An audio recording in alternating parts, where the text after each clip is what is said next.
This is a production of the New England Gilbert and Sullivan Society. The mission of the New England Gilbert and Sullivan Society is to support the appreciation of the works of these two talented men, together and or separately. And with venues and performing groups temporarily shut down because of the coronavirus pandemic, we are taking this opportunity to provide virtual programming, especially taking this time to feature material other than the operettas, which everyone knows and loves.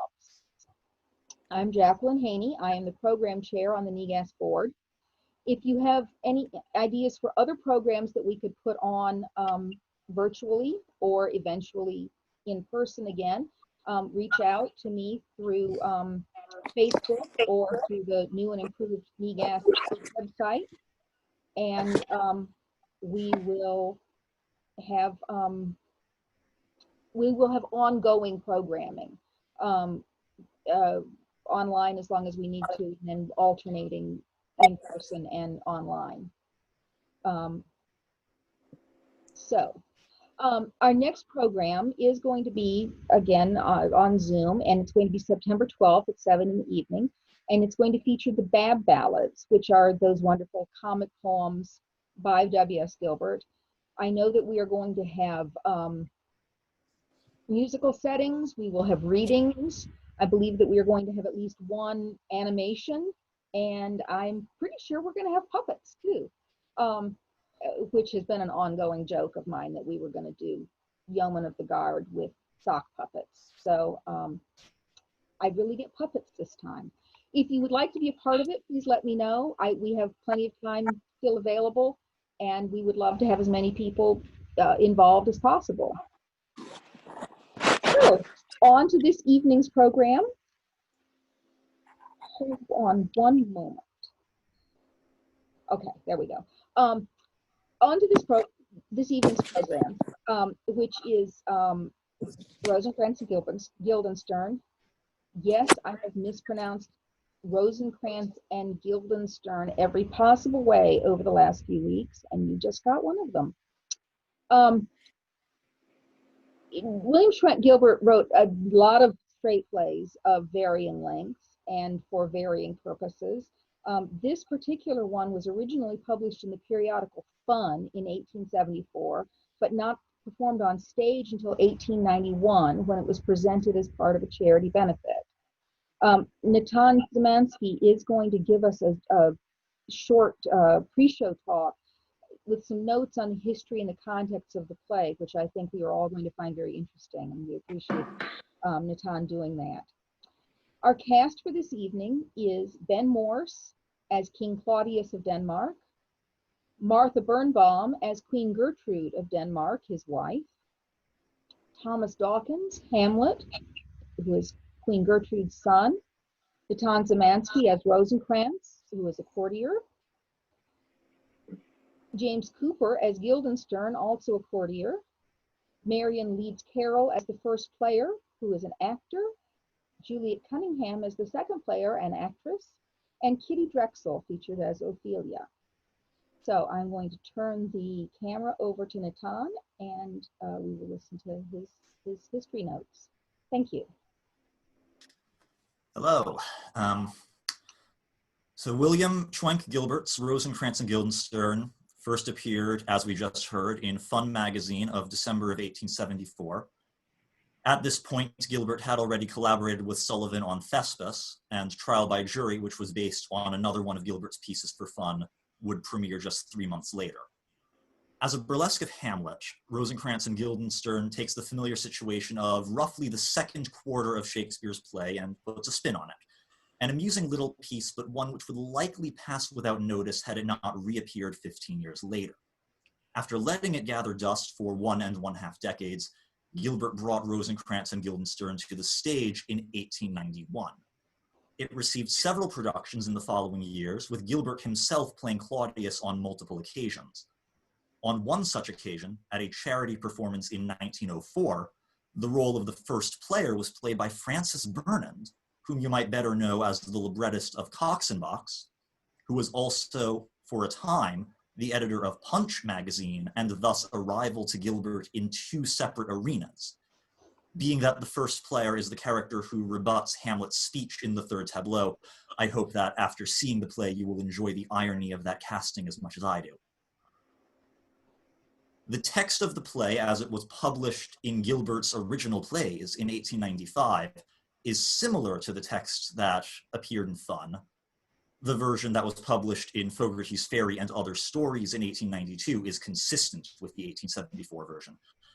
There are words altered throughout, but the only significant change is to the ending, which was brought more in line with both Shakespeare's play as well as Gilbert's habit of having a joke at the expense of his own country. The review from the first 1891 production indicates that the ending performed was the ending from Fun, and so Gilbert presumably made these alterations sometime between publication of the 1892 and 1895 anthologies. Gilbert and Sullivan aficionados will note that the premiere in 1891 was shortly after the carpet quarrel that broke up the team following the Gondoliers in 1889. In fact, Rosencrantz and Guildenstern was the first quote-unquote new play by Gilbert to appear following the breakup, and was in turn followed in 1892 by his first post-Sullivan operetta, The Mountebanks. The Mountebanks, you may already know, was Gilbert's ultimate realization of the infamous lozenge plot, which he had pitched to Sullivan on multiple occasions, and which Sullivan rejected each time. It is a plot that was clearly close to Gilbert, and I don't suppose it should come as a surprise that once he found himself uncoupled from Sullivan, he seized the opportunity to make it his very next project. What is more curious to me is that when it ultimately appeared, a full third of its convoluted mass hinged on the plot of Hamlet. One of the three main plot threads of The Mountebanks concerns a group of traveling performers, two of whom are transformed by magic into clockwork automata, which are in turn programmed to act out the roles of Hamlet and Ophelia. I swear it makes more sense in context, but maybe not much. It therefore seems perhaps more than coincidental that Gilbert chose to revive Rosencrantz and Guildenstern approximately 6 months before the premiere of The Mountebanks, during which time he presumably had Hamlet on the brain. And if it takes 3 data points to identify a trend, I would point to Gilbert's setting of His Excellency, 1894, in the city of Elsinore as evidence that Gilbert was going through a bit of a Hamlet phase in the early 1890s. There is much to be said about the deployment of Hamlet in The Mountebanks, but Rosencrantz and Guildenstern is largely removed from that analysis, having been written over a decade earlier. The themes of Rosencrantz and Guildenstern thus have less to do with the psychology of the characters, as it does in The Mountebanks, than with the business of theater. From the appointment of Polonius to the role of Lord Chamberlain to the live commentary on Hamlet's famous soliloquy provided by the title character.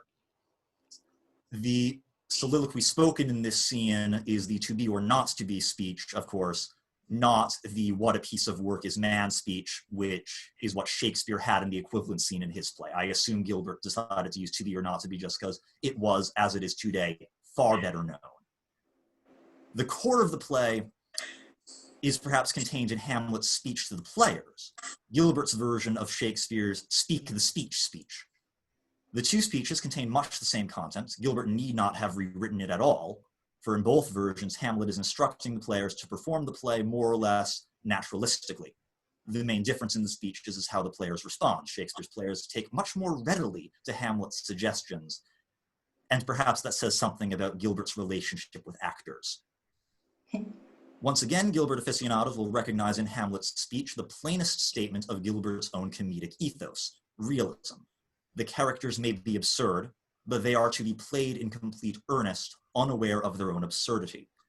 It is a familiar argument in the world of Gilbert and Sullivan discourse between those who stick rigidly to Gilbert's acting philosophy and those who feel free to incorporate a bit of buffoonery into their productions.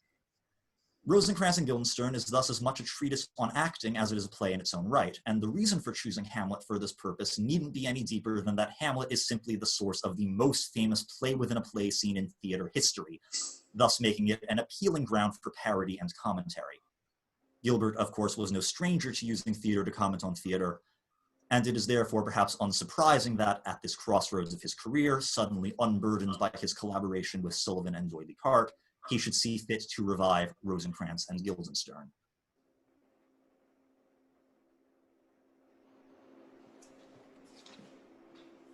Thank you. That was terrific. That was very interesting.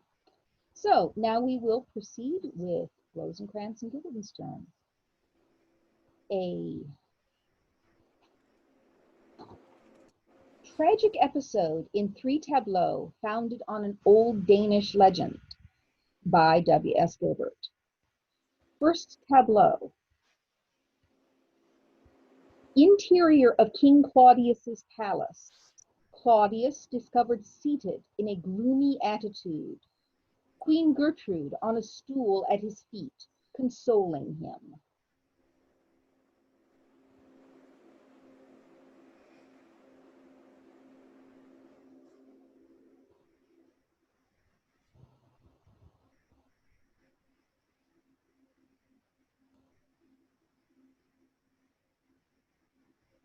Nay, be not sad, my lord.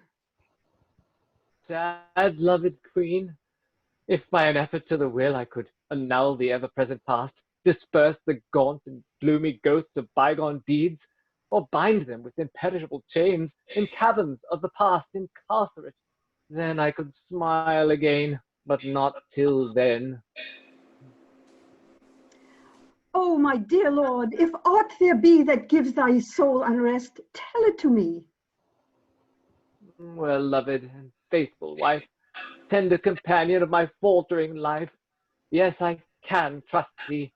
Listen then to me. Many years since, but when but a headstrong lad, I wrote a 5-act tragedy. Indeed. A play writ by a king. And such a king. Oh, finds a ready market. It was read at once, but ere 'twas read, accepted. Then the press teemed with portentous import. Elsinore was duly placarded by willing hands. We know that walls have ears. I gave them language and tongues, and they were eloquent with promises. Even the dead walls? Aye, the deader they, the louder they proclaimed. Oh, marvelous. Oh, the day approached. All Denmark stood agape.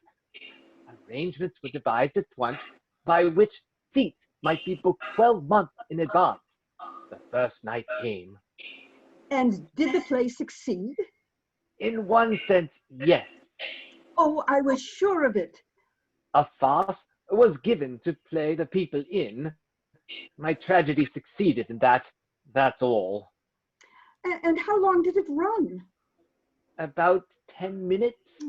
Ere the first act had traced 1/2 its course, the curtain fell, never to rise again. And did the people hiss? No, worse than that. They laughed. Oh, sick with the shame that covered me, I knelt down, palsied, in my private box, and prayed that the hearsed and catacombed dead might quit their vaults and claim me for their own. But it was not to be. Oh, my good lord, the house was surely packed. It was, by me. My favorite courtiers crowded every place. From floor to floor, the house was peopled by the sycophantic crew. My tragedy was more than even the sycophants could stand. Was it, my lord, so very, very bad? Not to deceive my trusting queen, it was. And when the play failed, didst thou not take steps to set thyself right with the world? I did. The acts were 5, though by 5 acts too long. I wrote an act by way of epilogue, an act which the penalty of death was meted out to all who sneered at it. The play was not good, but the punishment of those that laughed at it was capital. Think no more on it, my lord. Now mark me well. To cheer our son, whose solitary tastes and tendencies to long soliloquy have much alarmed us, I, unknown to thee, have sent for Rosencrantz and Guildenstern, 2 merry knaves kin to Polonius, who will devise such revels in our court, such antic schemes of harmless merriment, as shall abstract his meditative mind from sad employment. Claudius, who can tell but that they may divert my lord as well? They are here. My homage to the queen. In hot obedience to the royal hest, we have arrived, prepared to do our best. We welcome you to court. Our chamberlain shall see that you are suitably disposed. Here is his daughter. She will hear your will and see that it receives fair countenance.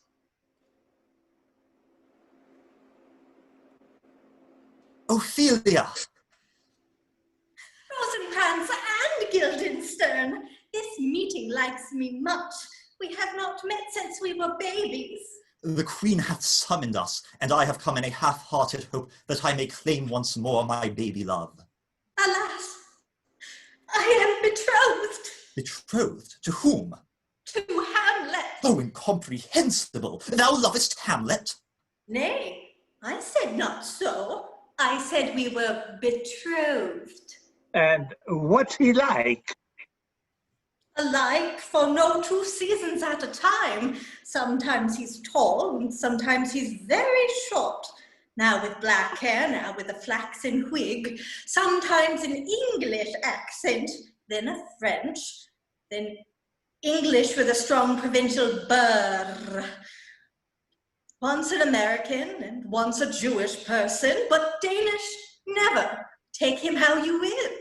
And strange to say, whatever his tongue may be, whether he's dark or flaxen, English, French, though we're in Denmark AD 1062, he always dresses as King James I. Oh, he is surely mad. Well, there again, opinion is divided. Some men hold that he's the sanest far of all sane men. Some that he's really sane but shamming mad. Some that he's really mad but shamming sane. Some that he will be mad, some that he was. Some that he couldn't be, but on the whole, as far as I can make out what they mean, the favorite theory is somewhat like this. Hamlet is idiotically sane with lucid intervals of lunacy. We must devise some plan to stop this match. Stay. Many years ago, King Claudius was guilty of a 5-act tragedy. The play was damned, and none may mention it under the penalty of death. We might contrive to make him play this piece before the king and take the consequence. Impossible, for every copy was destroyed. But one, my father. Eh? In his capacity as our Lord Chamberlain, he has one copy. I, this night, when all the court is drowned in sleep, will creep with stealthy foot into his den and there abstract the precious manuscript. The plan is well conceived, but take good heed. Your father may detect you. Oh, dear, no. My father.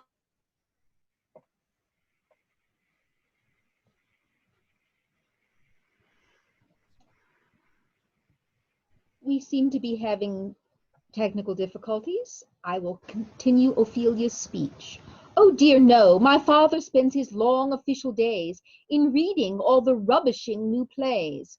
From 10 to 4 at work he may be found, and then my father sleeps exceeding sound. Picture, Ophelia, Rosencrantz and Guildenstern grouped. Second tableau. Enter the Queen, meeting Rosencrantz and Guildenstern. Have you as yet planned aught that may relieve our poor afflicted son's despondency?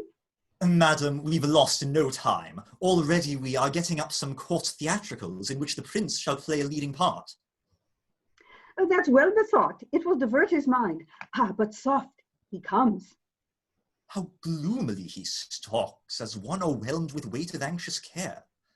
He thrusts his hand into his bosom thus, starts, looks around, then as if reassured, rumples his hair and rolls his glassy eyes.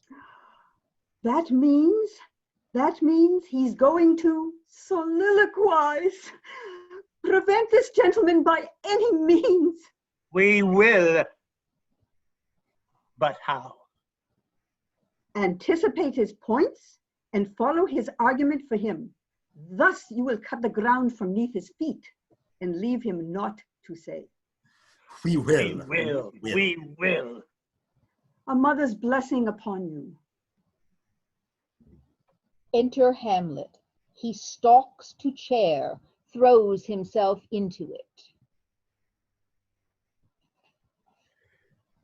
To be or not to be? Yes, that's the question. Whether he's bravest who will cut his throat rather than suffer all. Or suffer all rather than cut his throat. To die, to sleep. It's nothing more. Death is but sleep spun out. Why hesitate? The only question is, between the choice of death, which death to choose? Do take those dreadful things away. They make my blood run cold. Go away, go away. To sleep, perchance to... Dream, that's very true. I never dream myself, but Guildenstern dreams all night long out loud. With blushes, sir, I do confess it's true.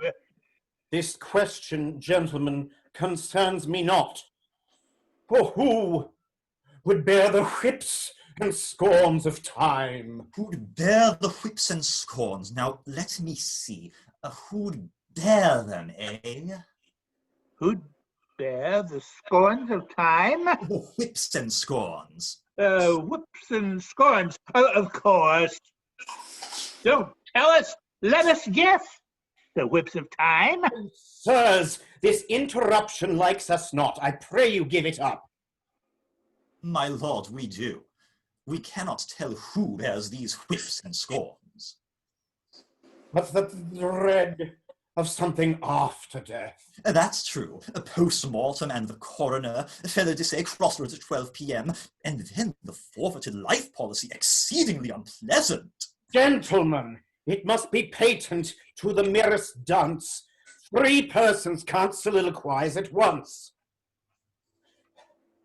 They're playing on me who am not fashioned to be played upon. Show them a pipe, a thing of holes and stops made to be played upon, and they'll shrink abashed and swear they have not skill on that. Now mark, Rosencrantz, here! This is a well-tuned flute. Play me an air upon it. Do not say you know not how. Nay, but I do know how. I'm rather good upon the flute, observe.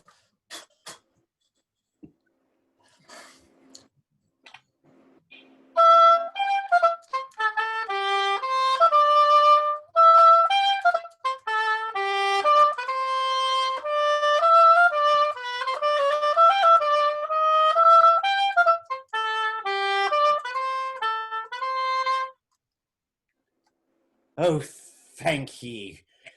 Everything goes wrong.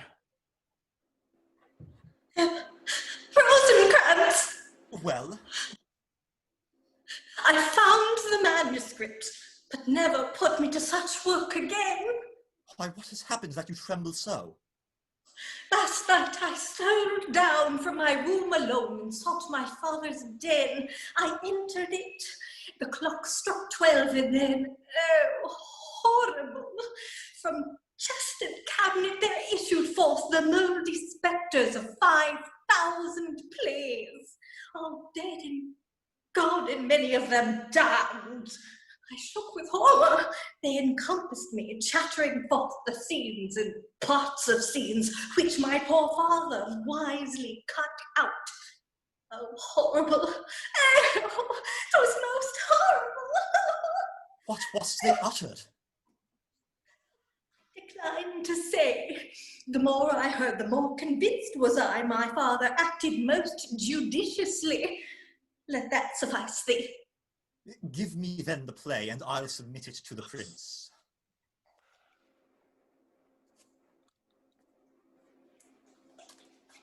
But stay, do not appear to urge him, hold him back. or he'll decline to play the piece. I know him. And lose the name of action. Why, what's that? We have been looking through some dozen plays to find one suited to our company. This is, my lord, a 5-act tragedy. 'Tis called Gonzago, but it will not serve. It is very long. Is there a part for me? There is, my lord, a most important part. A mad archbishop who becomes a pirate rabbi. That's very good. Here you go mad, and then soliloquize. Here you are sane again, and then you don't. And then later on, you stab your aunt because...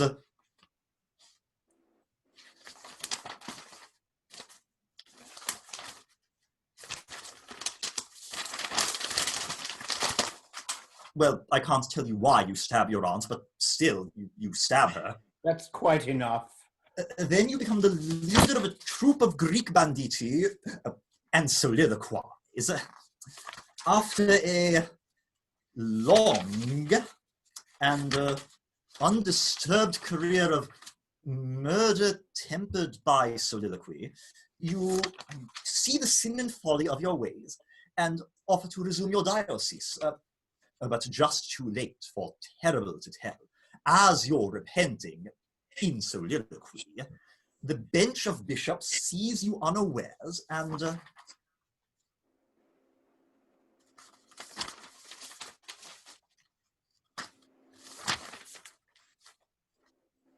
blow you from a gun. That's excellent. It's very good indeed. We'll play this piece. But pray consider, all the other parts are insignificant. What matters that? We'll play this piece. Thought's impossible, and all the dialogue, bombastic stuff. I tell you, sir, that we will play this piece.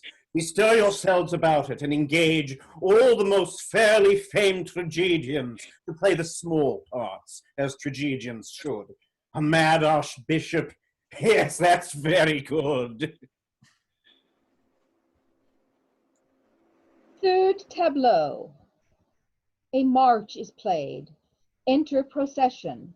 First 2 pages who place themselves on either side of the platform, then Rosencrantz and Ophelia, then Guildenstern with a lady, then other courtiers, Polonius backing before the king and queen. The king is seated with the queen on his left, Ophelia on his right, Rosencrantz standing above her, Guildenstern and Polonius behind the king and queen, and the courtiers right and left. A fair good morrow to you, Rosencrantz. How march the royal revels? Lamely, madam, lamely, like a one-legged duck. The prince has discovered a strange play. He hath called it a right reckoning long delayed. And of what fashion is the prince's play? 'Tis an excellent poor tragedy, my lord. A thing of shreds and patches welded into a form that hath mass without consistency, like an ill-built villa. But sir, you should have used your best endeavors to wean his fantasy from such a play. Madam, I did, and with some success, for he now seeth the absurdity of its tragical catastrophes, and laughs at it as freely as we do. So, albeit the poor author had hoped to have drawn tears of sympathy, the prince has resolved to present it as a piece of pompous folly, intended to excite no loftier emotion than laughter and surprise. Here comes the royal tragedian with his troupe. Good morrow, sir. This is our company of players. They have come to town to do honor and add completeness to our revels. Good sirs, we welcome you to Elsinore. Prepare ye now, we are agog to taste the intellectual truth in store for us? We are ready, sir. But before we begin, I would speak a word to you who are to play this piece. I have chosen this play in the face of sturdy opposition from my well-esteemed friends who are playing for a piece with less bombastic fury and more frolic. But I have thought this fit a play to be presented by reason of that very pedantic bombast and windy obtrusive rhetoric that they do rightly despise.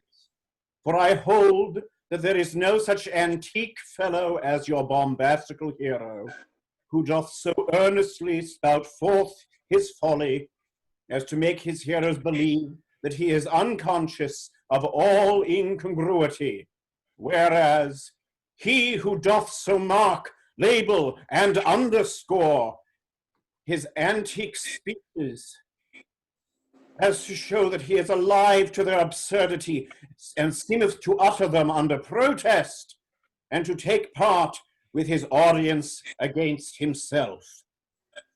For which reason, I pray you, let there be no huge red noses, nor extravagant monstrous wigs, nor coarse men garbed as women. For such things are as to say, I am a comic fellow in this comic tragedy, for such things are as much to say, which to be cleverly ridiculous. Such labeling of humor is an impertinence to your audience, for it seemeth to imply that they are unable to recognize a joke unless it be pointed out to them. I pray you avoid it. Sir, we are beholden to you for your good counsels, but we would urge upon your consideration that we are accomplished players who have spent many years in learning our profession, and we would venture to suggest that you would better befit your lordship to confine yourself to such matters as your lordship may be likely to understand. We, on our part, may have our own ideas as to the duties of heirs apparent, but it would ill become us to air them before your lordship, who may be reasonably supposed to understand such matters more perfectly than your very humble servants.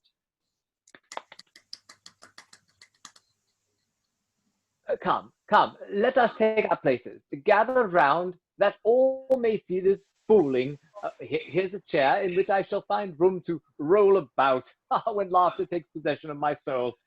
Now we are ready. Shouldst thou prove faithless? If I do, then let the world forget to woo. The mountain tops bow down in fears, the midnight sun dissolve in tears, and outraged nature, pale and bent, fall prostrate in bewilderment.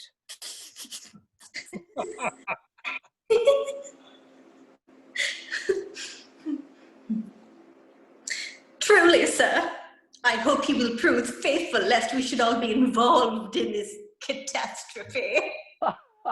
Much indeed depends on his constancy. I am sure he hath all our players, gentlemen. Is this play well known? It is not, my lord. I seem to have met with these lines before. Go on. Hark! Dost thou hear those trumpets and those trums? Thy hated rival Gonzago comes. Where cometh Gonzago? He cometh here to woo. Cannot he woo without an orchestra at his elbow? A fico for such wooing, say I. Who is Gonzago? He's a mad Archbishop of Elsinore. 'Tis a most ridiculous and mirthful character, and the more so for that the poor author has hoped to have appalled you with his tragedical end.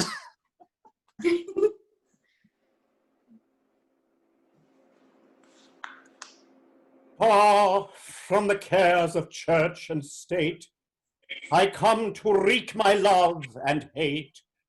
Love whirls me to the lofty skies.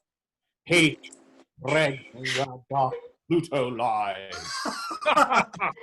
Marry, but he must have a nice time of it between them. Oh, sir, this passeth the bounds of ridicule, and to think that these lines were to have drawn our tears. Truly, mine eyes run with tears, but they are begotten of laughter.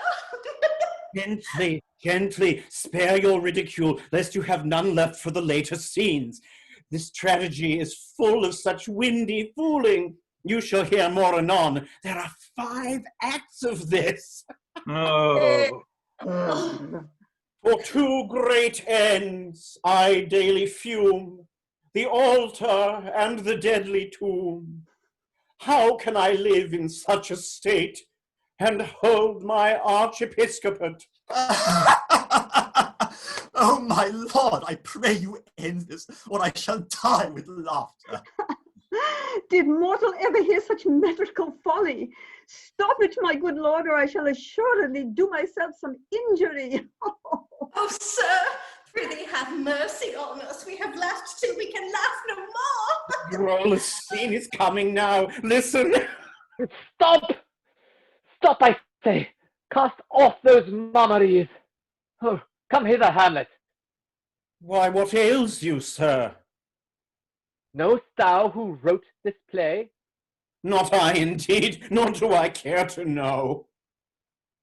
I wrote this play. To mention it is death by Denmark's law. Oh, spare him, for he is thine only child.